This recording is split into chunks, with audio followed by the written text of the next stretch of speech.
Saya dah pencen, tapi masih sempat ke nak mula simpan emas? Jawapan dia sangat sempat.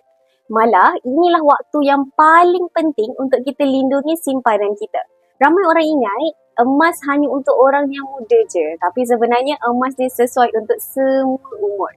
Anak muda simpan emas supaya duit dia tak mudah bocor.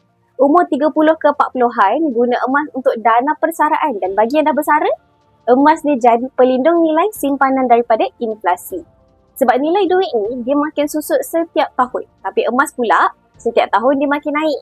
Normal je kalau naik turun dalam masa jangka pendek. Tapi jangka masa panjang, 30 tahun sejarah membuktikan memang akan meningkat.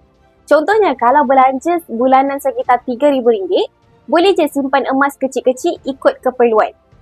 Okay, macam ni. Kalau nak lebih mudah, simpan je dalam akaun emas guard. Semua beli dan jual boleh buat secara online. Tak payah keluar rumah. Duit terus akan masuk dalam akaun bank.